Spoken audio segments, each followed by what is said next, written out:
Señor Garrido, regresamos acá y como decíamos antes de la pausa, pues echar una mirada a las medidas poco ortodoxas que sigue tomando Nayib Bukele en El Salvador, pues sin duda tiene atento, ¿no?, a toda la región y a la comunidad internacional cuando luego de dos ocasiones la Asamblea aprobar un régimen específico para la persecución de los que ellos definen como terroristas que acechan a la nación, en voz del propio Nayib Bukele, en las actividades que ha tenido a través de su cuenta de Twitter, uno de los presidentes, de los líderes de naciones más activos en esta red, obviamente luego de Trump, que sabemos que ya no está, y que, bueno, pues este régimen de excepción, que dicho sea de paso, recibió una tercera aprobación por parte de los asambleístas cuando logró alcanzar más de 60 votos de los 87 que cuenta la asamblea para poder tener esta tercera prórroga de este régimen de excepción,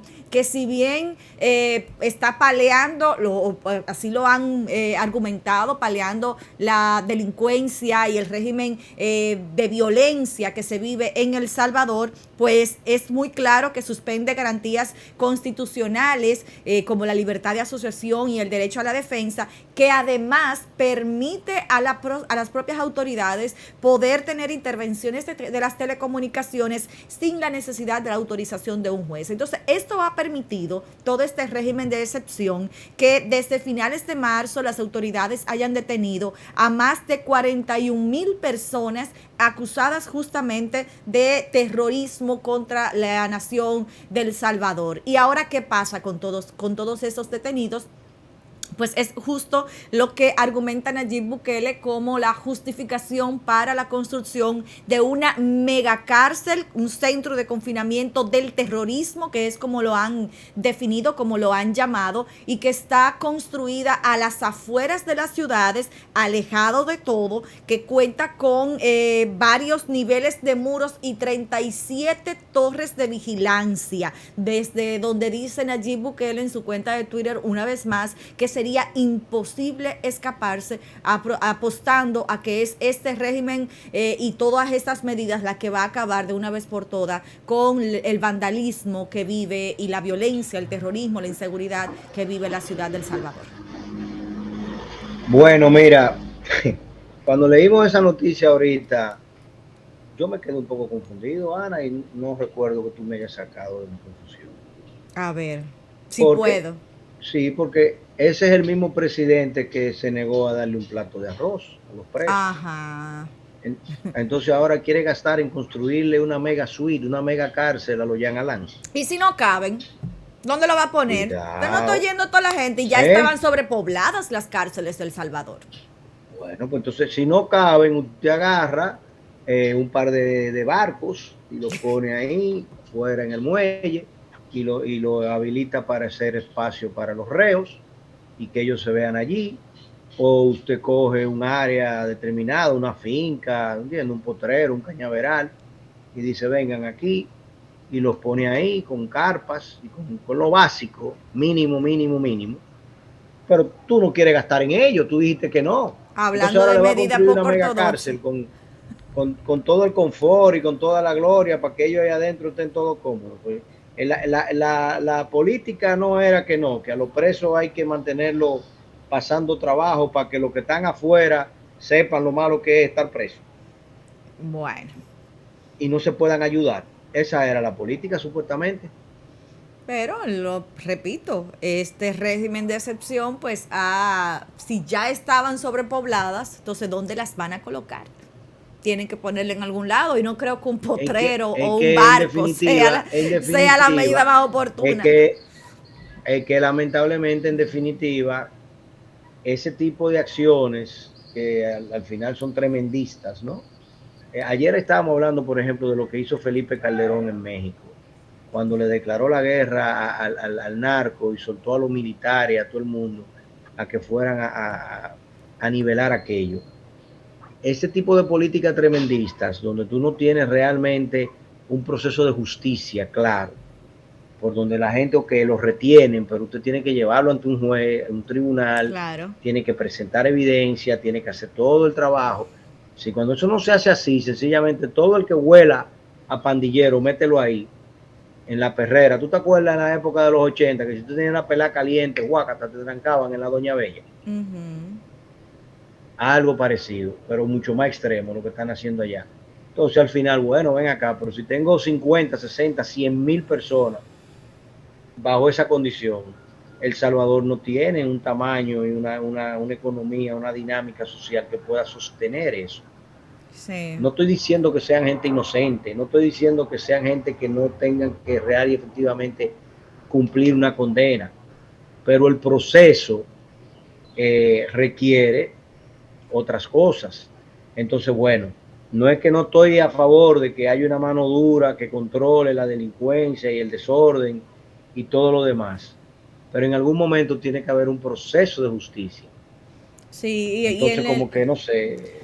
si bien en la asamblea pues logró mayoría, ¿no? Para aprobar esta tercera prórroga del régimen de excepción, han habido sus voces disidentes y a favor, argumentando incluso la postura de organismos internacionales que evidencian y han señalado vulnerabilidad de los derechos humanos en este proceso, ¿no? De volver a la normalidad que ha estado llevando Nayib Bukele, que cuando llegó a la presidencia se sabía, ¿no? Que era, digamos, que la principal situación que tendría que enfrentar porque ya existía esta situación violenta y de vandalismo y de inseguridad social en El Salvador cuando asume la presidencia. De hecho, parte de su discurso disruptivo y vendiéndose como El Salvador precisamente, pues es parte de lo que le granjea la gran ventaja con la que logró sentarse en la silla presidencial. Sin embargo, como decía, los organismos internacionales dicen que en efecto el régimen de consecuencias, este régimen de excepción, pues ha violentado los derechos más básicos de estos ciudadanos, violando derechos humanos, y la diputada de la izquierda, ¿no? Del Frente Farabundo Martí para la Liberación Nacional de El Salvador, pues planteaba que dentro de esos detenidos, más de 41,000, pues en efecto hay personas que son inocentes, porque como decíamos hace un rato, fuera del aire, y lo hemos comentado en otros programas, el hecho de que una persona esté tatuada, por ejemplo, en El Salvador, ya es un estereotipo para que pueda ser detenida, porque es parte de los identificativos que ha colocado las autoridades policiales y de gobierno como parte de los que son miembros de estas bandas. Entonces, en ese proceso se han detenido personas inocentes, dice la diputada Marlene Funes, y que como no se presume la inocencia y se han limitado los derechos básicos de defensa y de defensa, en efecto, de todos estos detenidos, pues obviamente no hay un proceso para tú poder filtrar quiénes deberían estar en esas cárceles, como decíamos, ya sobrepobladas, y de estarse entonces trasladando a esta mega construcción que se está desarrollando en este momento y que estaría aislado de todo, casi como que las cárceles de Alcatraz, que están por allá, lejísimo, olvidado del mundo, y que el que se guardó ahí, pues no está supuesto a salir más nunca. Entonces también la vulnerabilidad de estos derechos, al margen de la violencia que se viva, sin un sedazo, sin una parte judicial que realmente verifique la responsabilidad de estos detenidos en los hechos que se le imputan, es muy delicado para la democracia y la soberanía incluso de los pueblos de la región. Es una trampa social ese esquema, ese modelo. Es una trampa social, es un modelo ya totalmente rebasado. Tú hablabas de Alcatraz, la isla de Alcatraz, en las afueras de San Francisco, California, tiene que sin lugar a dudas ser uno de los lugares más horribles que yo he visitado. Probablemente el único más horrible hasta ahora, porque no he podido ir ni a Cracovia ni a Auschwitz, que lo tengo en mi agenda, en mi bucket list, es el Museo del Holocausto, el Holocausto en Washington. Pero la isla de Alcatraz, mira, eso es terrible. Cuando tú vas a esa isla en un tour que te hacen como turista y te llevan, casi siempre en la época que yo fui hace frío, yo fui en noviembre, mucho frío, y te llevan y el barco que te lleva se va y te deja allá. Para que viva la experiencia como es. Como tú quieras llamarle a eso, pero ya tú sabes, o sea, tú ves el barco que se va y te dejan allá. Y entre las cosas que hacen, las pruebas que hacen contigo, es que te trancan en una de las celdas.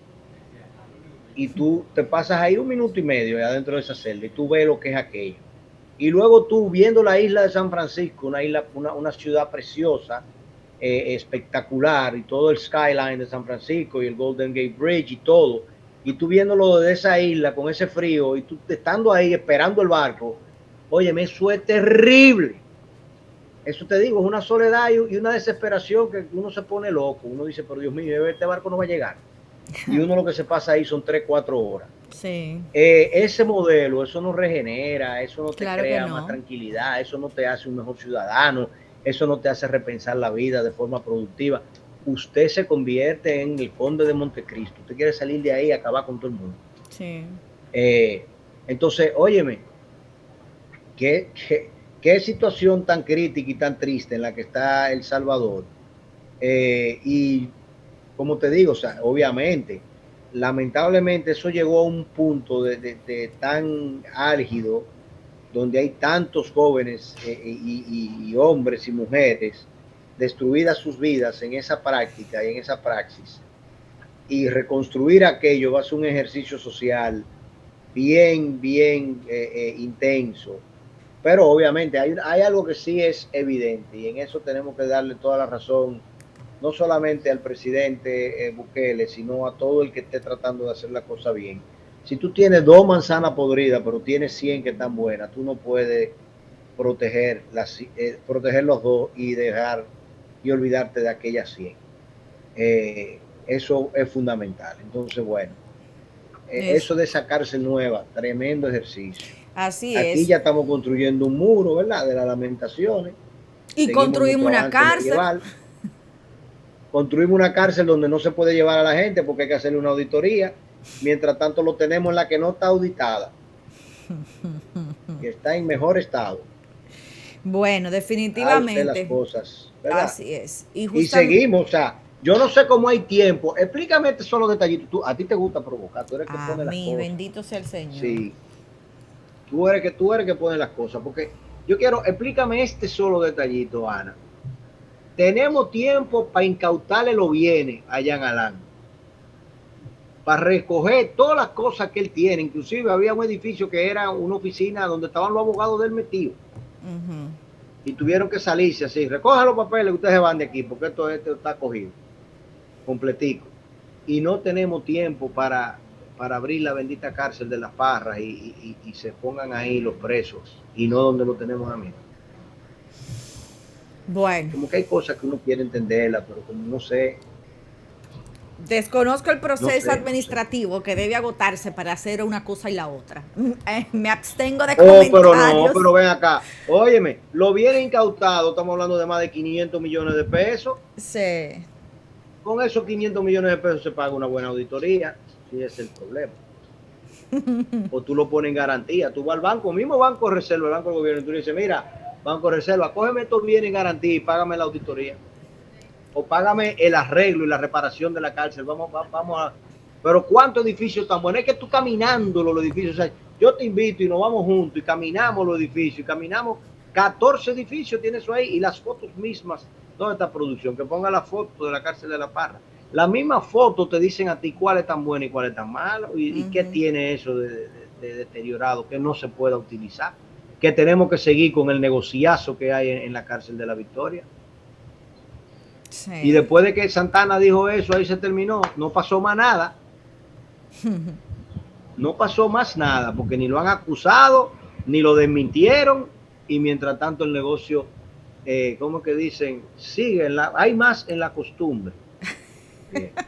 Ay, hombre. Hay más en la costumbre. Hay más en la costumbre. Ay, pobre Augusto Guerrero, que falleció recientemente, que en paz descanse. Pero definitivamente es un complicado ese tema, sin duda. Cabría hacerse la pregunta si los bienes incautados se pueden disponer de ellos en medio de un proceso aún en curso, evidentemente. Que te lo cojan de garantía. O sea, yo lo que quiero entender es cómo es que para esto sí, para aquello no. Bueno. Es muy sencillo, chicos. Es demasiado elemental. Es tan evidente que riñe ante los ojos. Porque es que es demasiado elemental. Así no se puede. Vamos realmente a dar un ejemplo. Vamos a dar un ejemplo.